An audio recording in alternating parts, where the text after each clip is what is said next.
Il n'y a pas d'un côté les chrétiens sanctifiés et les chrétiens non sanctifiés. Il n'y a pas d'un côté l'église sanctifiée et non sanctifiée. Quiconque est dans l'église doit vivre dans la sanctification. Dans ton esprit, tu aimes la parole. Dans ton esprit, tu aimes la prière. Tu aimes l'adoration. Tu aimerais mourir en Christ, demeurer en Christ, être humble, être pur. Ça, tu aimes. Quand tu es dans le secret de ta chambre, c'est ce que tu aimes parce que là, tu es en esprit. Mais quand tu dis Amen, ton âme se manifeste et ton corps se manifeste et tu vois une dualité entre la vie secrète de ta chambre, la vie de l'église et ce que tu es réellement dehors. Qu'est-ce que la sanctification? La sanctification, c'est l'action par laquelle on met un homme à part, par Dieu et pour Dieu. Par Dieu et pour Dieu. Car la sanctification ne commence pas d'abord par la décision de l'homme, mais commence par la décision de Dieu. C'est quand tu es mis de côté. Ce qui fait que tu ne peux pas dire que tu es chrétien ou tu es l'Église sans te sanctifier, car Ecclésia veut dire un groupe de personnes qui est mis de côté. Il n'y a pas d'un côté les chrétiens sanctifiés et les chrétiens non sanctifiés. Il n'y a pas d'un côté l'église sanctifiée et non sanctifiée. Quiconque est dans l'église doit vivre dans la sanctification, car l'essence même de l'église, c'est la sanctification. Il n'y a pas l'église du péché. Lorsque l'église devient l'église du péché, où le péché est toléré, accepté, compris, prêché, enseigné, ce n'est plus l'église, parce que l'église, c'est la sanctification. Alléluia. Quiconque ici se dit être chrétien et se dit être l'église ne peut pas l'être sans être sanctifié, car l'église, c'est déjà un groupe d'hommes et de femmes mis à part, au milieu des nations, au milieu des peuples, au milieu des païens. Mais voici ce que tu dois connaître dans le domaine de la sanctification. La sanctification a deux niveaux. Il y a le premier niveau qui est la sanctification pratique. Cette sanctification, pour ceux qui ont leur Bible, quand vous allez lire Philippiens 1, verset 1, la Bible dit ceci. Paul et Timothée, serviteurs de Jésus-Christ, à tous les saints en Jésus-Christ qui sont à Philippe, aux évêques et aux diacres, à tous les saints en Jésus-Christ. Paul écrit une lettre aux saints. Et ces saints n'étaient pas morts, ils étaient vivants. Une certaine église enseigne qu'on devient saint lorsqu'on meurt. Qu'on devient saint après être canonisé par un serviteur, par un prêtre, par un pape. Mais la Bible ne le dit pas. Ces hommes de Philippe étaient vivants. Et l'apôtre Paul, lorsqu'il écrit aux Philippiens, il dit aux saints qui sont à Philippe. Et c'est seulement un vivant qui peut lire une lettre. Voici ce que vous devez savoir. Le premier niveau de la sainteté, c'est la sainteté que Dieu te donne par la foi.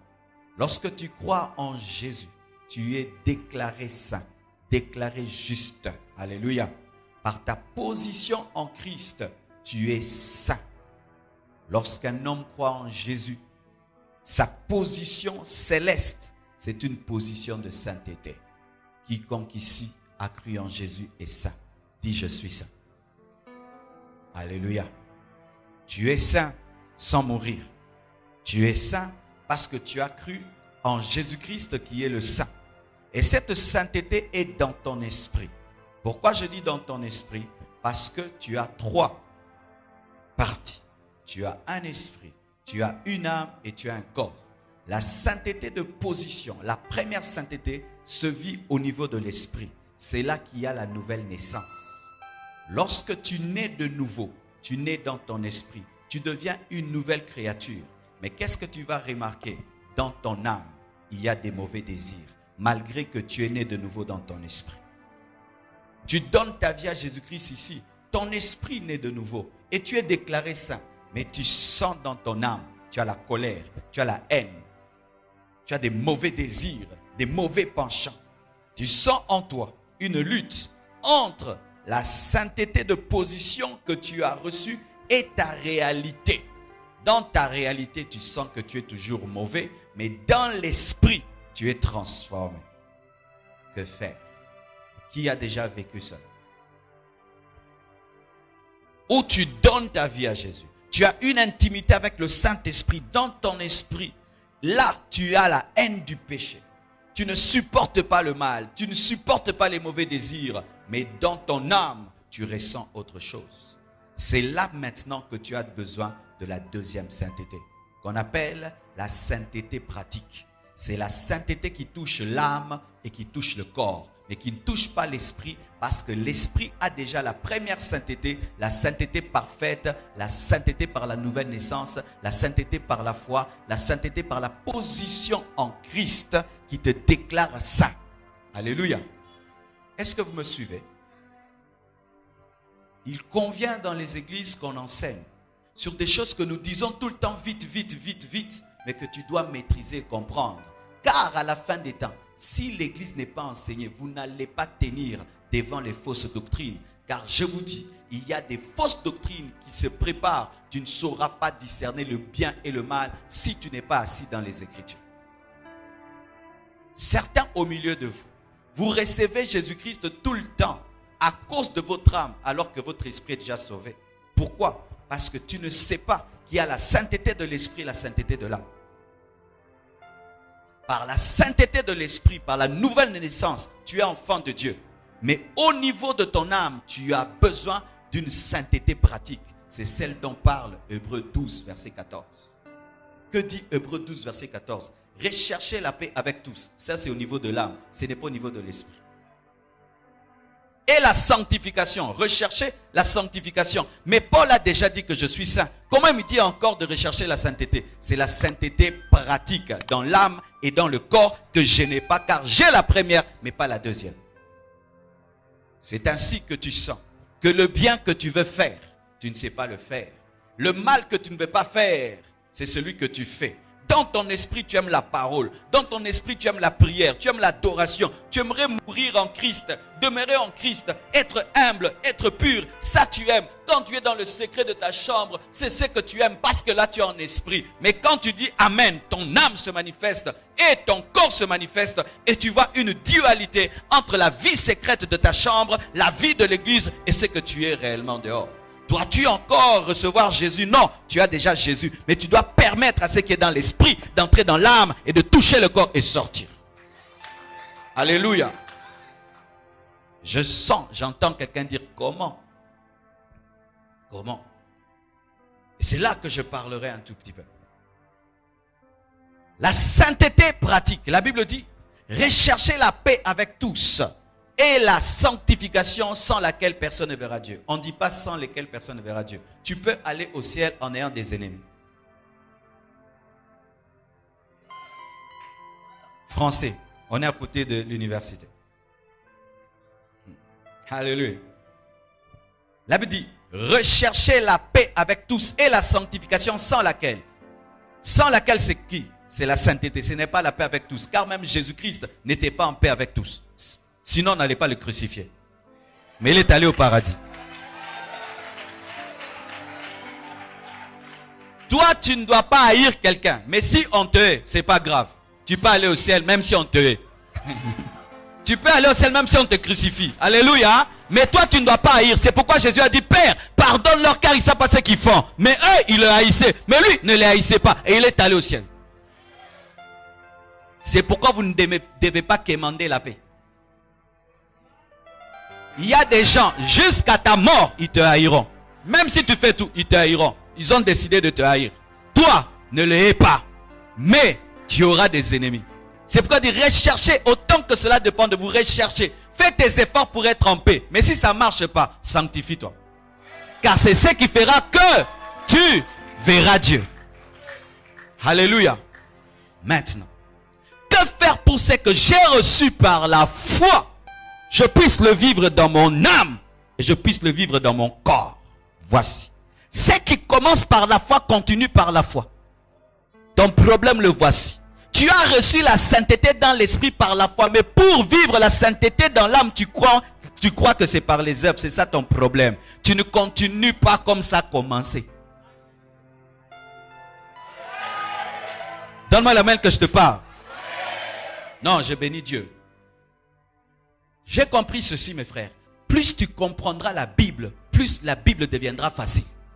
Quand tu vois quelqu'un, plus il comprend la Bible, plus que ça devient compliqué, il ne la comprend plus. Car le bon professeur, même si c'est un grand professeur de philosophie et de mathématiques, finit par faire que les gens puissent avoir 10 sur 10 à ses interros. Voici, mon frère. Comment faire pour que ce que tu as reçu dans l'esprit puisse être vécu dans l'âme? Tu dois le croire aussi. Autant je crois que je suis saint dans mon esprit, je crois que je peux devenir saint dans mon âme. Car je n'ai aucune force pour me transformer moi-même. Je n'ai aucune puissance pour me changer moi-même. Alléluia. Je n'ai aucune force pour me changer moi-même. Aucune puissance pour me changer moi-même. Et comme je n'ai aucune force, je dois avoir la foi en celui qui a toute la force. Ton problème de péché demeure. Ce n'est pas d'abord parce que tu as un problème de volonté. Tu as un problème de foi. Tu as un problème de foi.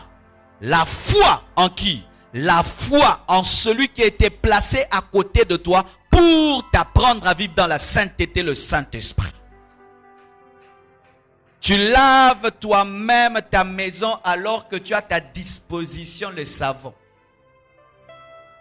Tu conduis la voiture très très mal alors que tu as le chauffeur et tu te bats dans le domaine de la sainteté alors que tu as un coach de la sainteté appelé Saint-Esprit pour t'aider. C'est pourquoi Apocalypse dit, l'Esprit et l'Église disent, viens, pourquoi c'est l'Esprit de Dieu qui t'enseigne, c'est que Jésus aime dans l'âme, car c'est lui qui sait ce qui est dans ton esprit pour le déposer dans ton âme. Le Saint-Esprit habite où? Ton esprit, n'est-ce pas? Mais il n'est pas que dans ton esprit, il est en dehors de ton esprit. Ainsi, il peut prendre ce qui est dans ton esprit, le communiquer à ton âme.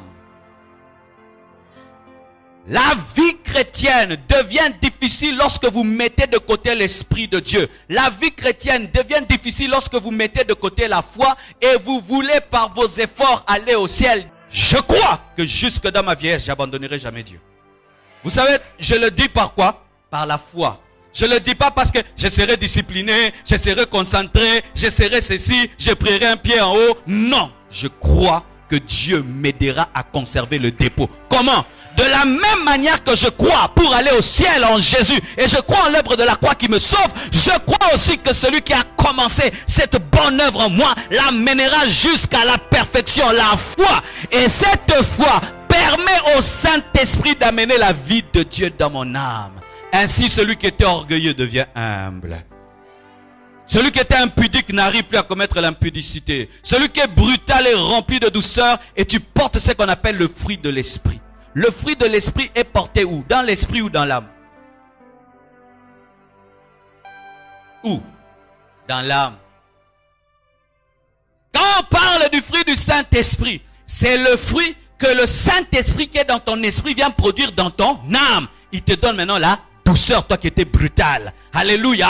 Il te donne la foi, toi qui étais rempli de doute. Il te donne la joie, toi qui étais rempli de tristesse. C'est le fruit de l'esprit dans ton âme. Car on met une comparaison entre les fruits de la chair et ceux de l'esprit. Et la chair est où? Dans l'âme. Vous comprenez ce que je dis? Dans ton âme, il y a l'impudicité. Mais dans ton âme aussi, il peut y avoir la pureté. Dans ton âme, il y a l'orgueil, mais dans ton âme aussi, il peut y avoir l'humilité par l'esprit. C'est pourquoi, quand tu es rempli du Saint-Esprit, ton âme porte le fruit de l'humilité. Et quand tu perds la plénitude, ton âme porte le fruit de l'orgueil. Quand ton âme est remplie, quand tu es rempli de l'esprit, ton âme porte le fruit de la pureté. Mais quand tu n'es pas rempli de l'esprit, ton âme porte le fruit de quoi? De l'impureté. La même personne. Prends le même arbre. Plante-le ici, si c'est fertile, tu vas voir des fruits sortir. Prends-le, échange-le, mets un endroit pierreux, tu vas voir ce que ça va porter. Mais c'est toujours le même arbre. Où es-tu planté?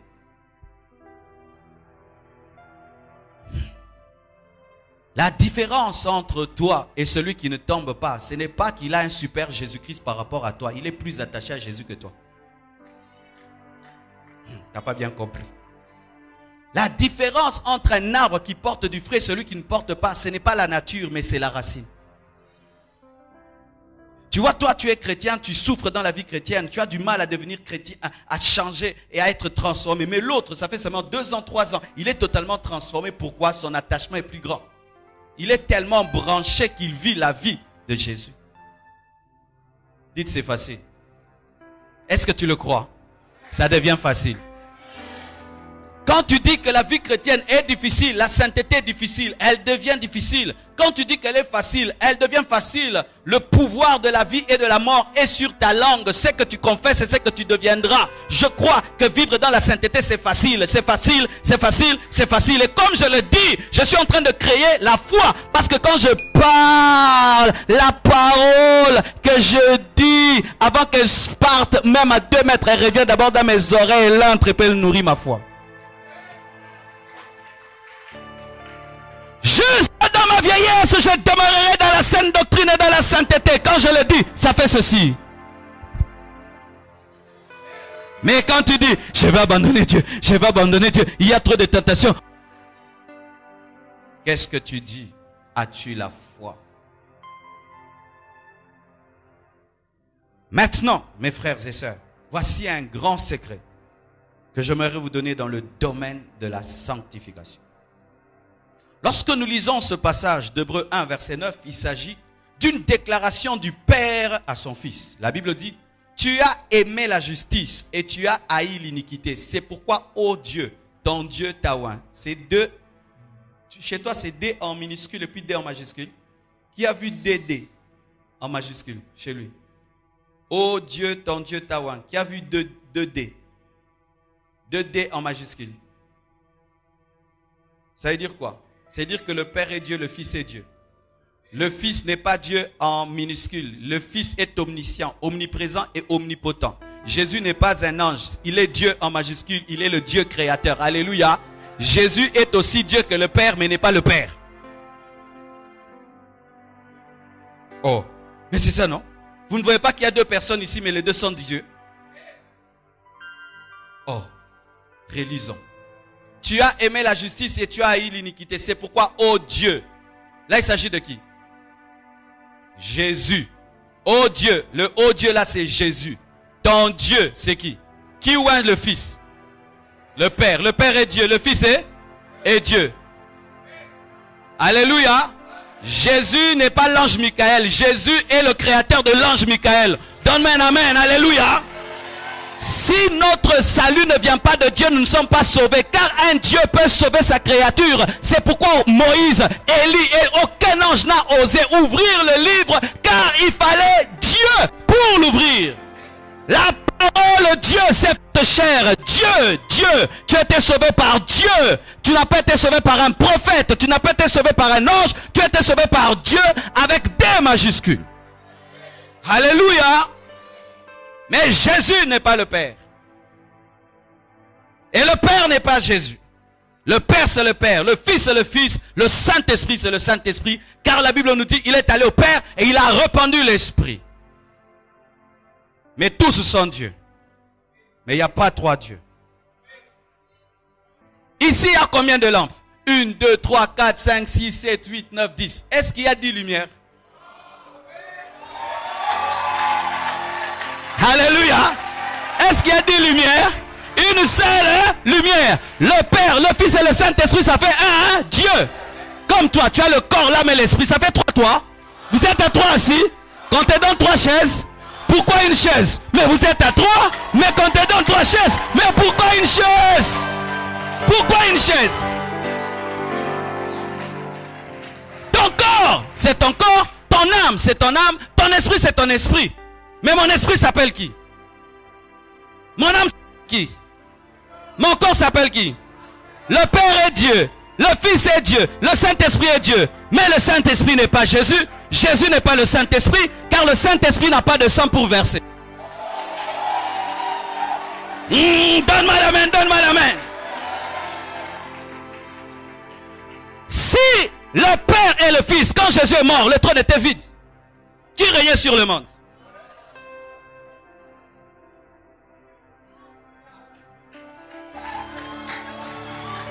Et le Saint-Esprit n'est pas une puissance, il est Dieu. Car lorsque Ananias et Saphira ont péché, on leur a dit, pourquoi avez-vous menti au Saint-Esprit? Pourquoi avez-vous péché contre Dieu? Le Saint-Esprit est Dieu. D majuscule. Il n'est pas une puissance. Le Saint-Esprit n'est pas une puissance. Une puissance, est-ce qu'elle peut s'attrister? Est-ce qu'une puissance parle? Est-ce qu'une puissance aime? Une puissance révèle? Il est une personne, Dieu. Le Saint-Esprit est omniscient. Il est omnipotent. Il est omniprésent. Jésus est omniscient, omniprésent et omnipotent. Certains disent non, mais il a dit qu'il ne sait pas quand est-ce que ça arrivera. Quand il entre dans la dimension de la chair, il ne connaît pas tout. Mais quand il entre dans la dimension de l'esprit, il connaît tout. Parce qu'étant homme, on pouvait le porter dans le ventre. Étant Dieu, tu vas le porter. Étant homme, il pouvait avoir faim. Étant Dieu, il n'a pas faim. Oh Dieu, ton Dieu t'a oint. T'a oint d'une huile de joie au-dessus de tes égaux. Qui sont ces égaux? Non.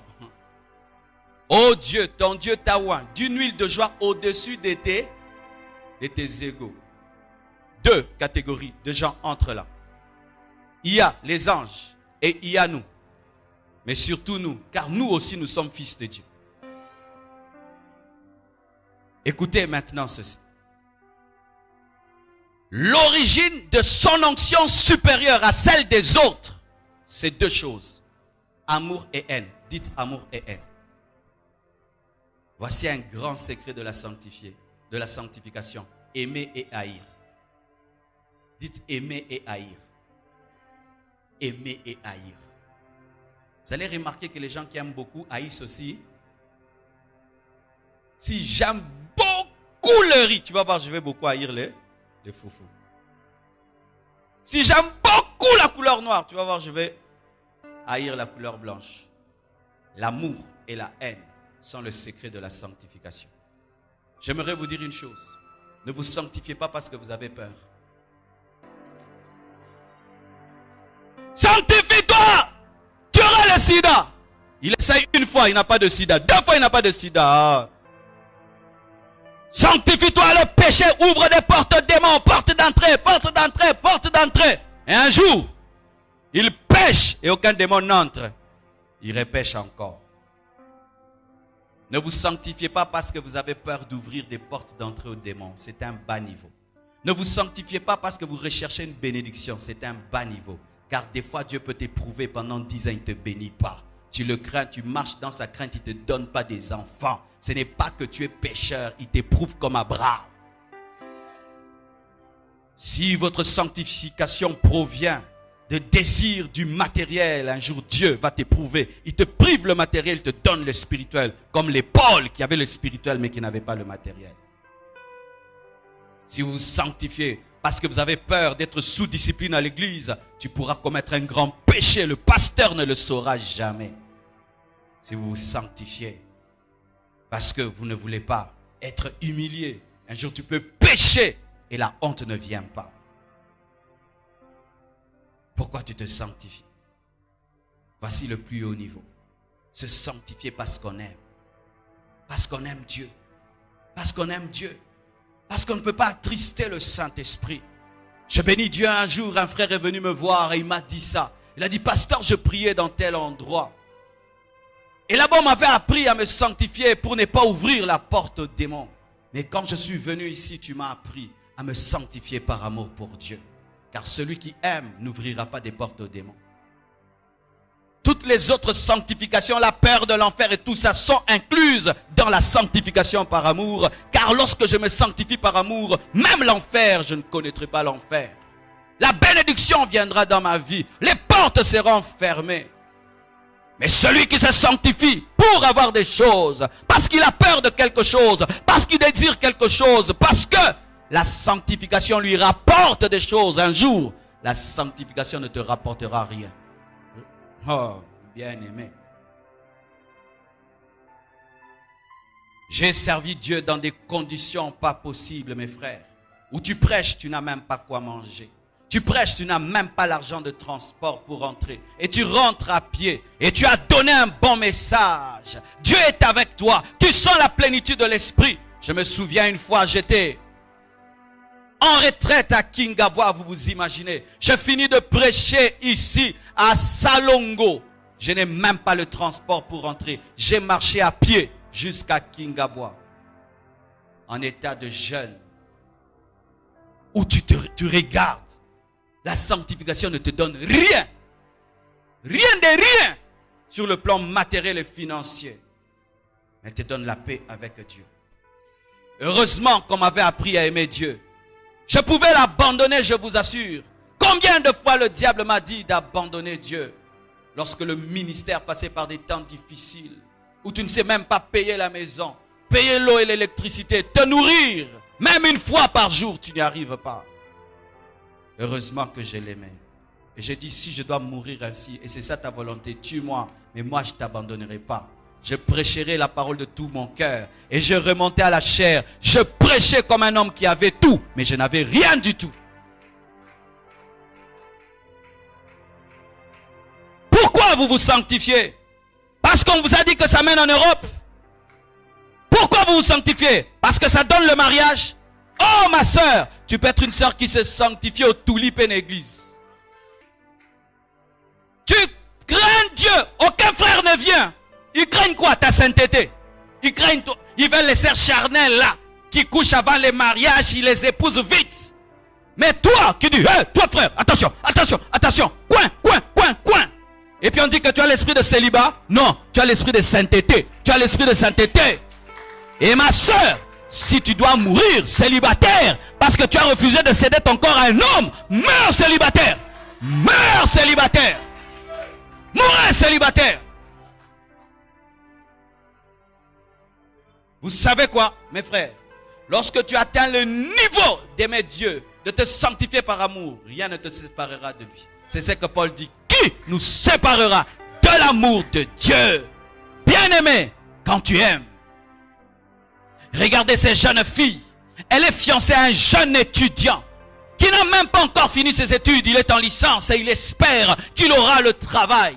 Mais pendant qu'elle est fiancée à ce jeune étudiant, il y a des grands messieurs, millionnaires et tout le reste qui draguent cette fille. Je vais t'épouser, je vais t'acheter une maison, je vais t'acheter ceci. Est-ce que cette fille reste à côté de ce garçon parce qu'elle a peur qu'il va l'amener en prison? Qu'il va la taper? Qu'est-ce qui garde cette fille? Qu'est-ce qui la garde? Qu'est-ce qui l'empêche de suivre les millions? Qu'est-ce qui l'empêche de tromper ce garçon qui n'a rien? L'amour. L'amour. L'amour. Lorsque seulement un garçon est sûr qu'une fille l'aime, il n'a plus peur de rien. Il sait qu'elle dira non à tout le monde. Et quand l'église aime Jésus, elle dira non au monde, aux démons. Mais tant que nous ne l'aimons pas, mes frères, tant que nous ne l'aimons pas, peut-être que celui qui te drague n'est pas assez fort. Un autre viendra et tu partiras. Car des fois, certains non, c'est parce que tu n'es pas tenté à ton goût. Ah oui. Il y a des tentations à ton goût et à non-goût. Vrai ou faux? Une fille qui dit non parce que ce sont d'autres étudiants derniers de la classe qui la draguent.